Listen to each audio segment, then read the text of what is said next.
presidente.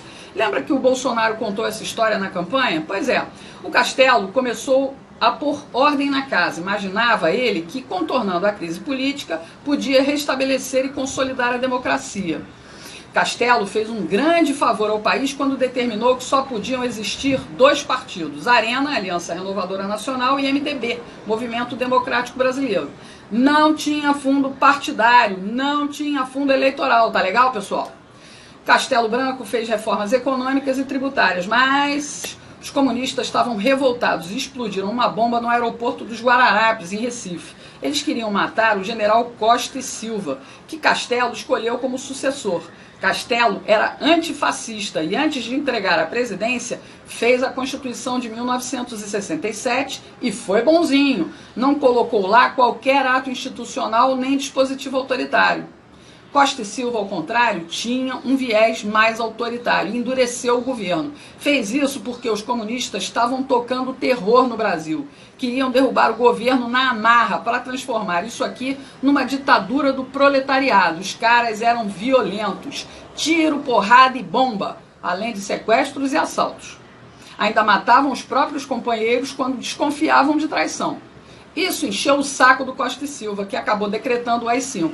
Ele fechou o Congresso Nacional, cassou mandatos, inclusive o pai do Dória, e reprimiu legal os comunistas.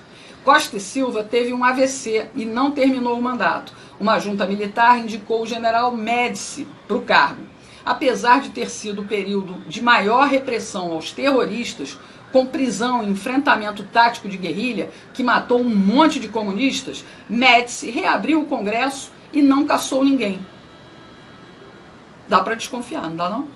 No início da década de 70, o mundo fervia na área cultural. A partir das ruas de Paris, tomadas pelos estudantes em maio de 1968, houve uma revolução social global, uma inversão de valores morais, ruptura política entre conservadores e liberais e econômica entre comunismo e capitalismo. Cortina de ferro dividindo o mundo. O Brasil tinha censura, mas não impedia festivais de música, não impedia a criatividade. Chico, Caetano, Gil e muitos outros ganharam fama e muito dinheiro nessa época. E as universidades já estavam a todo vapor. Todo vapor mesmo, pessoal. A maconha já rolava nos campos. Uma abelha me contou que foi uma ideia, uma tática do general Golbery Couto e Silva. Ele achava que deixando os universitários fumando maconha ia afastar eles do terrorismo. E a gente viu no que deu. A droga saiu dos meios acadêmicos e foi disseminada entre as famílias mais pobres nas favelas. A origem da criminalidade forte está aí, ó. Médici queria que as coisas se acalmassem para a esquerda assumir sem violência. Enquanto isso, a juventude classe média ficava sendo catequizada por professores esquerdistas. Os militares criaram tantas estatais nessa época, pessoal, que fizeram um milagre econômico, que mexeu com o consumo dos brasileiros. Muita gente comprou, então, TV, geladeira, carro e até casa própria, através do BNH, Banco Nacional de Habitação. Minha Casa Minha Vida, pessoal, perto dos imóveis de antigamente, é tudo barraco, da pior espécie, é tapera. O Médici levou fama de carrasco porque a comunistada estava no exílio e não suportava ver o desenvolvimento do país, ainda que fosse sob controle estatal. Os comunas que ficaram aqui peitaram o governo com ataques violentos de guerrilha. Médici pretendia resolver tudo e devolver para os civis, mas comunista é uma raça desgraçada. Médici indicou Geisel, que foi tenentista como ele. Os dois, inclusive, apoiaram a posse do Jango. Esse pessoal Oliva é muito azeitado, não é mesmo?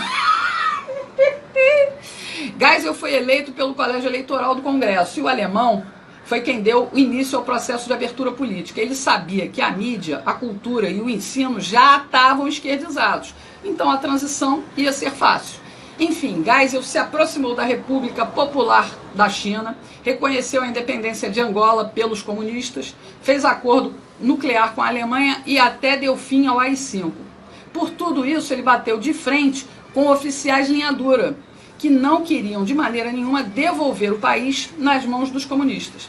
Geisel venceu a queda de braço e impôs João Figueiredo como sucessor. Ele sabia que Figueiredo só queria cuidar de cavalo e cumpriria a ordem de fazer a abertura ampla, geral e restrita. Com tudo pronto, foi só os comunistas do exílio voltarem. A esquerda no poder seria facilmente o próximo passo, mas de forma lenta e gradual, para que a gente nem sentisse tanto. Enquanto isso, o maior pelego de todos os tempos estava sendo gestado lá no sindicalismo. Nossa esquerda aprendeu a agir sem tanta pressa. Aturamos o Sarney, pessoal, por 5 longos anos, em troca de uma Constituição social-democrata, nome bonito para esconder a ação nefasta da esquerda comunista. Na cultura, a música brasileira já apresentava os resultados dessa esquerdização, definhando em conteúdo e em qualidade. O ensino foi banalizado e nos transformou em idiotas úteis. A imprensa e a televisão foram nos reeducando. Sem perceber, fomos renegando a família, a pátria e Deus. Tudo em nome de justiça social. Bem devagarinho, para que a gente não sentisse nada e não tivesse forças para reagir. Mensagens progressistas para moldar um novo Brasil, politicamente correto. Tivemos um soluço com a eleição do Collor, mas o sistema estava dominado e o corrupto egoísta dançou. Surgiram os cara-pintadas manipulados pela minissérie Anos Rebeldes da Rede Globo, lembra? O Plano Real colocou dinheiro no bolso da sociedade e estendeu o tapete vermelho para a social-democracia. Elegemos Fernando Henrique, o sociólogo, filho de um tenentista. Ele abriu o caminho para o analfabeto sindicalista bem adestrado pelo socialismo. Lula instaurou a supremacia da estrela vermelha, onde empresários corruptos alimentavam políticos corruptos. Políticas populistas fecharam os olhos do proletariado. O governo finalmente dita regras sociais sem qualquer contestação. De novo, a política personalista em ação. Hoje, na música popular, Marcelo D2, Anitta, Ludmilla estimulam o consumo de drogas. A ideologia de gênero é cantada em prosa e verso pelo desafinado Pablo Vittar. Lixo cultural. A gente engole isso toda hora. Começamos a dar sinais de reação quando votamos em Jair Bolsonaro para a presidência da República. Mas o estrago da ideologização política, pessoal, continua atrapalhando. E não permitiu o serviço de limpeza completo. Continuamos errando nas urnas. Mantivemos um monte de comunistas, socialistas, progressistas e liberais, tudo junto e misturado lá no Congresso. Cleisi Hoffmann, Maria do Rosário, Paulo Pimenta, Ranolfo Rodrigues, o cuequeiro José Guimarães, Cid Gomes, Marcelo Freixo, Tabata Amaral, o namorado da Fátima Bernardes, o João Campos, filho do Eduardo Campos, o Kim Kataguiri do MBL, a tal da Talíria Petroni e muitos outros, muitos outros. Essa Talíria, inclusive, pessoal, é professora de história, igual ao Freixo. Depois que o secretário de Cultura do governo conservador de Bolsonaro fez a cagada de gravar um vídeo com estética nazi, a esquerda aproveitou para juntar mais um xingamento contra nós conservadores. Agora, além de fascistas, viramos nazista na boca dessa gentalha comunista. Tudo com o apoio velado de Rodrigo Botafogo Maia, que faz conluio com essa gente, com o Centrão, para derrubar pautas conservadoras do Bolsonaro e para derrubar também ministros como o Weintraub e a Damares. Mas, para mostrar diferença entre nazismo e comunismo, a tal da Talíria até publicou uma homenagem ao genocida Lenin e ao ideólogo da política cultural nazista, comunista, fascista, Antônio Gramsci. Enalteceu o chorume do lixo da ideologia que destrói a inteligência, que matou mais de 100 milhões de pessoas. Marcelo D2 ainda disse que a gente tinha que ter gravado na testa com faca a palavra nazista. Entendendo tudo isso, você vai finalmente compreender que a nossa liberdade começou a voltar para as nossas mãos a partir da internet. Abrimos a porta de fuga da ditadura da mídia jornalística e cultural. Ganhamos voz e ecoamos nossos pensamentos e valores cristãos, conservadores, aqui, pela internet.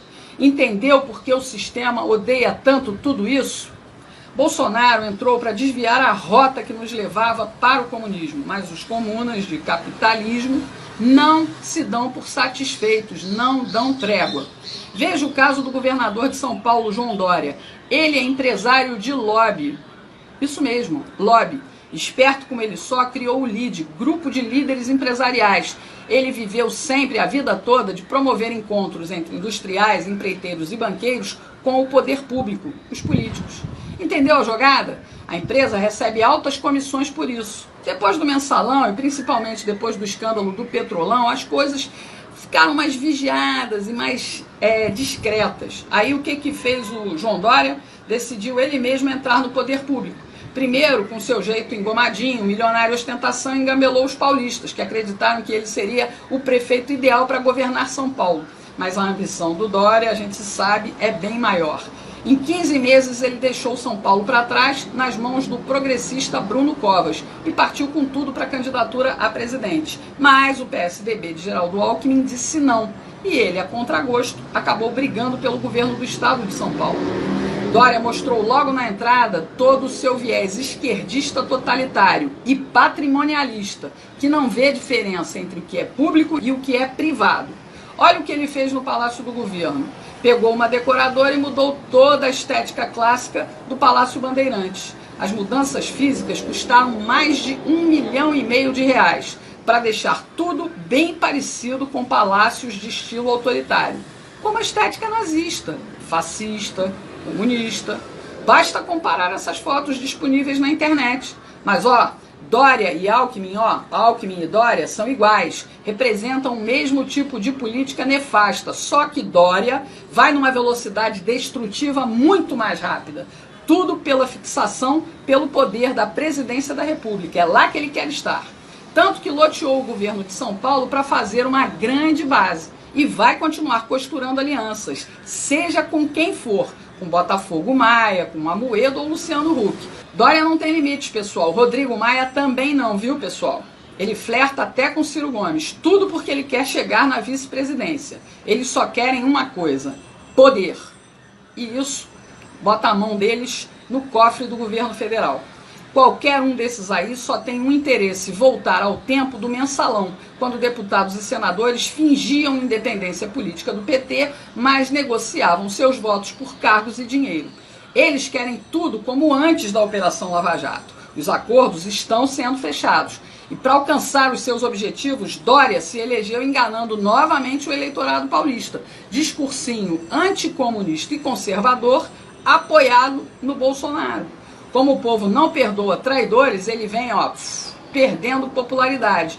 E agora está usando mais dinheiro público para tentar ocupar o Palácio do Planalto. Pegou R$20 milhões para modernizar as rádios de São Paulo. Isso mesmo, dinheiro do povo.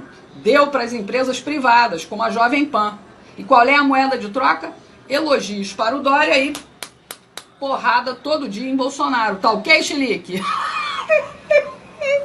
Não acabou não, pessoal. Ele sabe que a nossa independência da mídia tradicional continua acentuada na internet. E olha o que ele fez agora. Olha o que ele fez. Olha o que ele fez. Pegou mais 15 milhões do dinheiro público para contratar uma empresa de vigilância da internet. Dória quer saber o que falam dele 24 horas por dia, 7 dias por semana, e quer fichar os seus detratores. Saber quem age contra o seu projeto de poder rumo a Brasília. Quer tirar a gente do caminho dele. E aí eu te pergunto, nós vamos deixar?